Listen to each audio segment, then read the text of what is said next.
Hey guys, this is a new castle. This is a castle that was built with a lot of the modular pieces that you saw in the first castle, but just wanted to show you the power of the system to be able to build something entirely different with an entirely different storyline behind it. You're seeing some new assets that have been developed, like these bedrooms that you can now just really quickly swap into place. You have ruined and empty versions of those. You've got gardens, you've got dead gardens as well as living gardens and other assets that you saw created before but not used. And you're seeing other assets that were built with the town system and the dungeon system and other things prior to now, just showing you how the sheer volume of content in the library can be put together into new different types of footprints. This is a different shape of a castle, which you'll see when we zoom into it when we go through the tutorial. But there's a lot more in this release. There's not just what you're seeing here, some pre-made castle scenes. There's basically a basement and three upper floors of a castle. And you're looking at them right now, kind of navigating through some of them together. But this release also highlights, there's an experiment here, a treehouse. This was all made with modular pieces as well. Want to see if you guys want to see more of this type of thing. This is something where you can have rooms sort of inside of the trunks of a tree. This happens to be levels enabled, and we're navigating up through this tree, this home that's been placed inside of the tree and occupied. So let me know if you guys want to build and see more of these types of scenes as well. Here's a look at a lot of the inventory that's come with this new one. Abominablerob has some amazing stuff. We have some mosaics that are dynamic. You can put any picture you want in there, as well as a bunch of new levels enabled prefabs. You're looking at one of Zephyr's here. So we're going to jump into it, and I'm going to walk you through all the different components here and how to use some of this stuff as well. But I'm really excited about this release. Keep an eye out for the next release after this. We're doing some heavy work in levels enabled building. So you'll be able to build up and build cities like you've never considered before with Foundry. So with that, let's jump into the tutorial. So the way my content works is pretty easy. It's just $7 for everything. It's crazy, I know, and it's not always going to be that way, but the only thing that's different is if you want all of my archive of my dungeon draft files, then that's $12. But otherwise, for most people, $7 a month is it. You get the entire modular system. You get all my premium maps. If you leave, you keep everything. You just don't get updates. So, again, this won't always be the case, but right now it's probably the best deal in the VTT world. To get it, you just go to my Patreon. So patreon.com/Baileywiki, which is linked in the video notes. The pinned post at the top of my Patreon has all the links that you need. Where you really want to get to is these two documents. The first is my FAQ and installation guide. It's got everything you need, including Patreon links, how to install my modules, info on other modules that you'll want to install, and all kinds of FAQ and tips for using my content. The second document is my modular system guide. It's got everything you need to know about my modular system specifically, what's in it, how to install it, how to use it. It's even got the entire changelog and release history for the entire system with video walkthroughs for everything. So if you're curious about this content, go find those. They're public documents. You can open them up. I'll link to them in the video notes as well, and you can check it out for yourself. So first, let's walk through the new content for this release. This is all in the Towns module. So there's some bug fixes for the other modules, but as far as new content goes, you're going to want to look in the actor compendiums for the Baileywiki Maps Town prefabs, and you'll find new content in there. And then you'll also find new stuff in the Baileywiki Maps Town scenes. And so when you import from those scenes, remember you don't want to use the normal import function. You want to use compendium folders if you have it installed, and you can use this little toggle right here, and it will import everything that's new. In the case of the scenes, everything is in here. Hopefully with the 0.9 release, we'll start seeing these thumbnails getting fixed for some of you where it's broken. But let's look at what's been introduced here. I'm in my scenes tab, and I'm looking at my Baileywiki Towns that I imported, and here's all the new releases.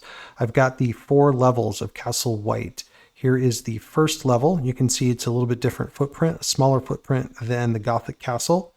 And some of the new pieces are some pieces that you've recognized before, some new ones. Here's some simple bathrooms, all of the bathrooms, closets, and bedrooms that were added. There's lots of different configurations of these, different permutations of them. You can throw them together in different ways, and everything's kind of modular. So you can move it around and get rid of it and change it around and things like that. You've got the garden now that's been added. This one, you can actually move the piece in the middle. So if you turn on Token Attacher's quick edit mode, you can move this around. You can change it out for something else. So this is entirely, up to you what you want to put in there. Also, there are roof enabled special tiles around. Some of them include, some of them you can walk under. So you'll see me getting a little playful with these plants that are growing into this little area here. Some of these scenes were just demonstrated to show you how you can take some components, like here's Abominablerob's table.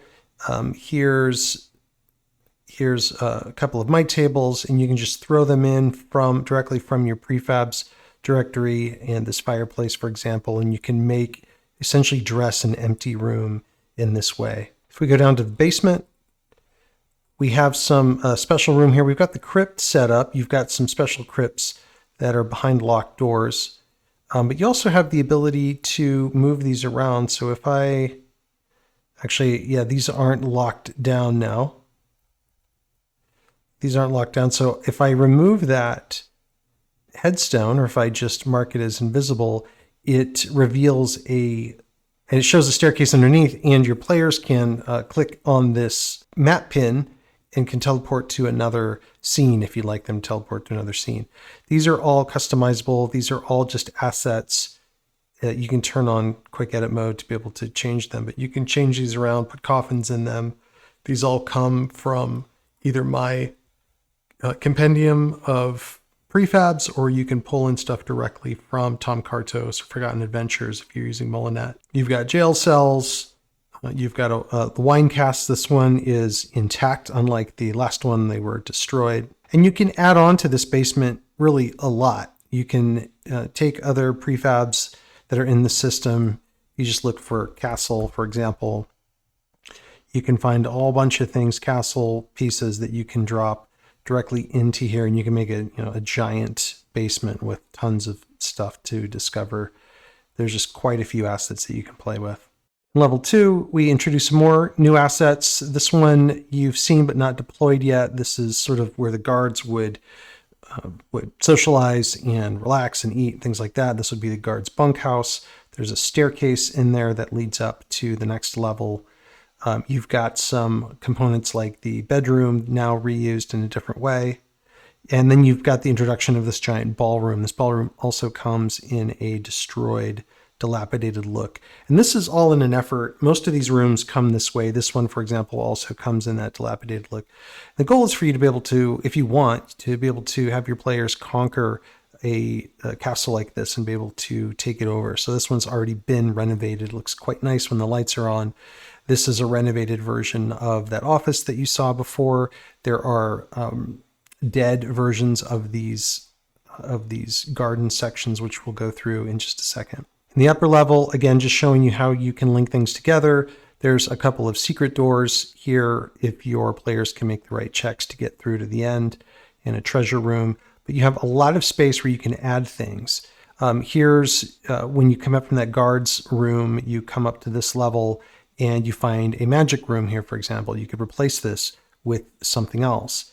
You also may have noticed in that last scene, at the end of this hall is a staircase. The staircase actually does not go anywhere. You can remove this staircase. You can simply, if you turn on quick edit mode, you can turn this into a wall, and just a normal wall, get rid of the door. And you can take this, if you turn on your overhead tiles, you can take that door and just delete it. And essentially this wouldn't go anywhere. But this staircase is here. If you want to link to it to something else, you just draw a multi-level token zone. Let's say we want our zone to be right about here. Go over to multi-level token tab. Remember, this is not levels enabled. This is going to send you to a different scene entirely. So that's what multi-level token is good for. And we'll call this an in and out teleporter we'll say maybe we want to go to the level above. So level 2 to 3, we can call it, and give it a unique name like Castle White. And maybe we just want to have it automatically send us there, and this looks good. If we copy this and make a twin of it, and we put it up on level 3, just paste that in here. And let's say that we want to actually find a staircase. So let's go into our tile picker. If you use Mulinette, this is a lot easier, but I'll show you how to do it manually. Go into our maps, castle maps. And let's look for stair. And we can grab the stair. This is sort of the twin of the one we just had. Everything that I do mostly nowadays is 150 DPI, so we can drop that in there. Oops. Let's drop it where we can actually get to it. Put it up to the top. And now this staircase, we can manipulate its size as well. Let's say we want it to be about the same size as the staircase down below. Now what will happen is we'll come up to this staircase. There's a lot of stairs in the set altogether. So if you have Mulinette, you can see we have other stairs available to us inside the pack. Just to talk about the treehouse, this treehouse has not been turned into prefabs quite yet. Everything in here is a tile that lives inside of the Baileywiki Maps Towns treehouse area. And you have a lot of different assets that you can use here. And you can come into this scene and you can kind of deconstruct it and see how these different things are made. Here's just a platform that you can use in lots of different ways. There's a lot of connector pieces and other platforms that you can walk on. There's staircases that you can use in different capacities. And then, of course, this interior piece here, if you turn on your levels UI, you can see the main level, what it looks like. And if we go up through the other levels, we have the same thing. We have walls and floors set up level by level. You've got these big branches underneath. You can get to them by turning, it's a background tile. So these branches all piece together in order to allow all these components to work. There's some level enabled stuff on here as well, because I thought, tactically speaking, maybe there's things on different levels here. You can see our grocery store here, or this is actually just a messy provision store that Abominablerob made. So anyway, let me know if you want me to develop this further and actually make prefabs and other stuff out of it. And otherwise, it was fun making it, and I'm sure you guys can use it for different things. As for some of the new components themselves, you can look at all of the new, it may seem basic, but bedrooms, bathrooms, and closets. You'll find that you'll use these a lot. These are also small rooms that you can use as filler rooms. You can use them to connect other rooms up, and they all come in some sort of dressed, ruined, and empty version. So if you use Mulinette, or you want to bring in your own tiles from Forgotten Adventures or from Tom Kartos, these are really ideal for placing tiles like that. These are all just prefabs, and you can manipulate them however you want. You can see where the doors were already placed. You can move them around. You can, as long as you have quick edit mode on, you can make changes. I could, for example, break this open here, and I can put another door in on the other side. So I'm just making a wall, switch to my door, put that in, and then I just need the door. So I'm just going to quickly just go to my foreground tiles, copy this door, paste it again. What's nice about that is this door already comes with the right overhead settings. So it's set as an overhead tile, and it's using Foundry defaults and to always be visible. So it's not using any special anything. This is just to make the walls so that they stand up above your players. So your players would go underneath the door, underneath the walls as they go between rooms. But you have a lot of different configurations to be able to do what you need. You can fill an entire mansion or castle with dilapidated rooms that you can then renovate later. They come in different sizes. Here's a bunch of different bathrooms that you can use in your castles, some nicer than others. And then here's all of the different closets that you can use as well. These closets come some with cobwebs, some with elements that you can your players can see, or you can just do them empty as well. I mentioned in the demo various new rooms from Abominablerob. These are really, really great rooms. Here's, for example, a hall that's really creative because it's got multiple levels. So it uses the levels module and better roofs. So you can stand up here and look at the king that's sitting up here on his throne, and you can see who's down below. Maybe you have an assassin up there. And then we have various creative macros and things that happens where you can get down below. And now you're walking around and you can be part of the pomp and circumstance down below here in Abominablerob's new hall. So really well done. He's got other stuff he's created. I know the lights are off here. I did it for effect because I think that the lighting is really cool with his stuff. But he does have some new assets that you can deploy. And here's the ruined version of this throne room. You notice there's no throne here. That's so you can drag in your own.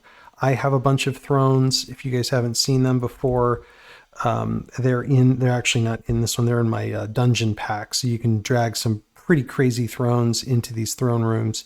And of course, once you redeem the castle, you can have this redeemed throne room. This throne here itself is movable and removable. You just need to turn on Token Attachers Quick Edit mode. You can delete it or replace it with anything else. There's also a lot of great thrones and seating and stuff in Tom Kartos's pack as well. So check that out. We've got a really nice kitchen by Rob. This one uses a really good, I think this is actually probably the most proper oven I've seen for a medieval kitchen before. But you can see he gets really creative with his overhead tiles, and you can walk underneath this stuff, and just super cool, well done, very immersive, as usual by Rob. And then we've got these, I forget what these things are called. It's not a hall, but you've got the arrow slits on both sides. You can have your guards or your enemies basically guarding this room and shooting from both sides while you try to run through the gauntlet of death. Simple storage room, can't have enough of these. This is great to bolt onto any kind of kitchen or anything like that inside of your castle. Another simple room, but always effective. You need walls or halls to connect one room to another. So this is just a great, really nice room with some great components in it. Looks good. And the oubliette, I've got a couple of players that I was experimenting around here in the oubliette. It is, it has this walkway that you can interact with, or if you're the GM, then you can just make sure that you have permission to interact with this walkway. But if a player walks over it, if you notice here, there are walls in this oubliette, and these walls are 9 feet high. And so if a player tries to run through the wall, they'll get stuck. But if you try to get onto the walkway and you walk across, it'll raise you to 10 feet so you can get to the other side. So really clever use of the wall height module and some other modules here. And again, you can rotate it out of the way and rescue your damsel or your gentleman in distress that way. So good job, Rob, with a bunch of really, really great and useful new rooms. Just to look at some of the new rooms that I developed for this release, you've got a bunch of these rooms, and I can imagine you could build an entire dungeon of these types of things. Let's turn up my sound a little bit so you can hear some of the dripping.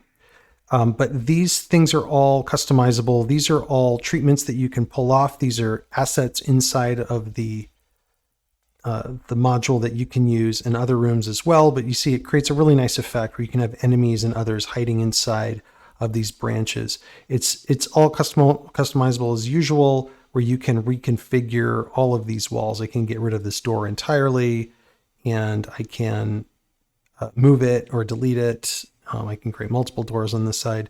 This well that's in the middle, this can also be changed. So you can put something else here. You can put a statue. You can put really anything that you've got a tile for in that same spot. I mentioned this before as well. This statue is also movable. This dais is movable. You can remove everything, for example, and just have the cobblestone intersection there. I created some in just different configurations because you never know what space you're going to be working with, and you may want to link these together in different types of ways. And again, always the components in the middle are changeable. This one's got a fountain. That fountain has a sound beacon coming off of it. But again, you can replace that with something else. Here you've got your ballroom. You've got, your angels up above. These are special tiles that are above that your players can sort of hide underneath. All of the doorways in and out are, as usual, customizable, and you can move them around as you need to. And of course, you have the distressed version of this. Both of these come with a chandelier built in. And the chandelier you can delete, but it has a light that comes with it. And you can see how it's set up. This one's set to block lighting below it. I think it gives it a nice effect when the lights are off. The chandelier itself shows kind of as a darker silhouette. You can change these around as you need to. This one I'm really excited about. Drew and Dragons is a Patreon of mine. He's also a really talented GM that posts his games, and you can play games with him. He's got some great one-shots and the ability just to not have to do any planning. So I recommend if you are in the market for games, you check him out. I'll link to him from the comments. But what's really cool here is he and Zephyr worked on something that I thought came together really well. And then I just deployed it into Foundry. So he had the idea of, hey, wouldn't it be cool if you could put any image you want inside of this cobble design from Forgotten Adventures. And so he and Zephyr went about creating that. And it sounds like it took a ton of work.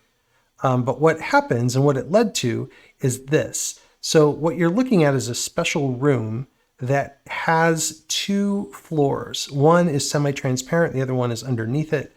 And when you put an image inside of that floor, then it completely encapsulates the image, and it makes it look like it's actually done in the cobble itself. And why I really like this is it's not often that you can tie your maps directly to your story, but I'll bet you have images of your players. You've probably got images, maps that you've used in your adventure, and this lets you basically stamp your custom story into your maps. And because these are octagons and squares, you can use them really anywhere. You'll even see when we start deploying some of the multi-level city stuff, you can even deploy them in situations like that. Okay, so if I turn on quick edit mode and I look at what's underneath here, so I'm on the background tile. So I'm not on the foreground, which is my walls. I'm on the background, which is my floors. I'm going to move some of these things around. So here's my floor, my normal floor. I call this a base. If I click it open, I'll see that it's called is octagon 8x8 cobble mosaic base. So it's an 8x8 octagon. That's the base. And then this is the same thing, but it's a frame. So this frames whatever the picture is inside of it. Now, the thing I want you to pay attention to is my z-index. So this base tile has a z-index of 100. This frame tile has a z-index of 110. Doesn't matter that they're 10 apart. This one has to be lower than this one. And then the image that I imported could be any image at all, anything that Foundry supports. This one has a z-index of 100. Notice I could put it at 105. And if I slide these things all back together again, I can still see my image. Now, let's say that I change this image to 99. So now it's underneath my base tile. You can see it disappeared. So what you need to do to create these is, I'll just put this at 80 so we can see it again. So what you need to do when you create these is just make sure that these tiles are on the opposite sides of the image, that the image fits in Z order in between these two tiles, and you'll be able to do exactly what I did here. Now, these prefabs come in as prefabs. So if you just search for Mosaic, you can find all of the prefabs up here. You can drag them right onto your scene. Give it a moment to finish loading. And then once it's in there, turn on your token attacher mode, and just see what your z-index value is for this top one. So this one's at 137. The lower one is at 135. So I could drop a tile in here. Let's say I wanted to steal this one. And I'm going to put this one at 136. And if I did that right, it should show up above that tile and below that one. And now you've got the coolest thing ever, which is a customized map that shows your story etched into the maps that your players are playing. And you can link as many of these things together as you want. And I think it's really, really cool. So good job, guys, on that. I've also got a couple of new multi-level prefabs. These are only possible with levels and the trifecta. It's levels, better roofs, and wall height. And you might recognize this first one because this is actually used to be embedded into a map, and it's the Tavern from the docks. And now it's its own prefab with sounds and lights and everything else. So you can now go up all the floors of this prefab. There's a hidden room at the top, for example. There is this staircase down. I did not put anything underground here, although you certainly can. So if I turn on my levels UI, and for this one I have to create, let's say I want to create a basement.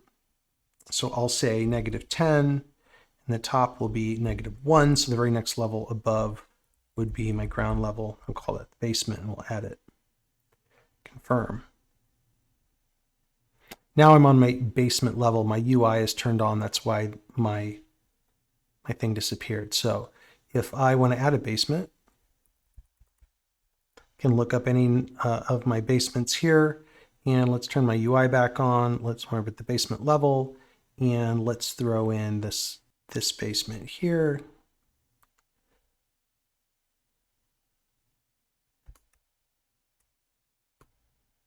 And you can see now I've got my basement at my lower level, and you can play around with getting it to where it aligns the way that you want. These basements were pre-set up with multi-level token, but because of the way that levels works, it automatically codes this drawing in here to be a levels staircase as well. So let's see if I did this right. In fact, I'm going to add my basement level, or my normal level. Let's see, 0 to 9. That's my ground level. Just so I can compare these and see if I'm building this right. So my ground level, my staircase is right about there. So let's see if I can move this. I think that gets me there. Yep. And let's see what happens when my player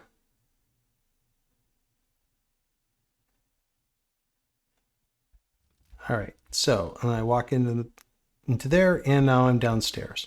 I may want to adjust this really briefly this way. I go down to my basement. I don't actually need this anymore. That's a multi-level token thing. And for this, I'm just going to set it to 100 and 100. I'm going to put it neatly in my little square there. Okay, so now I've got a basement to my tavern. Now, what I've done, in addition to this tavern, is I built an alternative version of it. And this version happens to be a warehouse. Let's go into our warehouse and see. I'm going in through the back door here. A little bit different motif. And inside the warehouse itself, you've got a bunch of boxes and a bunch of creative walling and things like that. Now, if I go up to my upper level of my warehouse, you may have to hit the diagonal. It's where you hit 2 keys at the same time to go diagonally. Now I'm up above, and I can have battles up here. If I get within line of sight of my player or my enemy, I can attack them. I can even drop down to the next level, and it will take me down there. So you can go down but not up. And we've got a little room up here at the top, and I can go up this ladder, and now I'm at the top floor. And there's some apartments up here. There's an outside area. There's even a hidden room, which you have to enable as the GM. Here's this sort of a storage room, and at the back, there's this empty room. You can put something in here. You can have someone waiting there, that sort of thing, or you can use it not at all. So just a couple of examples of the new multi-level prefabs that we're building. If you want to find this, you can just go to type in docs, and you'll find the Tavern, the warehouse, and you'll find them in snowy versions as well, in case you're doing Rime of Frost Maiden or something that's got you in some cold environments. Before I finish here with Zephyr's latest creation, I'll say that there's been a lot of macros fixed, the trap macros, other things that were broken with the new Foundry release. Those have hopefully all been fixed now as well. A bunch of other bug fixes like ships getting too big in size and things like that. But in the meantime, the last thing I wanted to show you here, this is Zephyr's creation. This is another prefab, and it's multi-level, but a lot of creative use of the module that you guys have seen, that you know Zephyr for. He's really creative at this kind of stuff. A bunch of stuff that, this should really work in like a Curse of Strahd sort of storyline, where you've got the Manor, in that story as well. If we walk over this spot, we get to the attic, and some more creative use by Zephyr of walls and other things to have some great encounters up here, and this hidden room. So hopefully you and your players have fun using this map. Again, it's modular, or it's a prefab, so you can lay it down on any background that you want, and it works great. So hopefully you guys enjoy this release. I will say I have been working hard and a lot on the new multi-level prefab. So the ability to actually make an entire city, to be able to go up multiple stories, do it in a modular way. The next release after this one is going to be pretty crazy. So get ready. If you are participating in our contest, that contest ends in a few days. As of this recording, it's actually ending this week. Does give you a chance to win a couple of annual Patreons. 2 people will win annual tier 3 Patreons. So we always see some really good submissions. This one is to expand the castle with additional assets and things like that. So with that, enjoy this release, guys, and have fun making all your maps.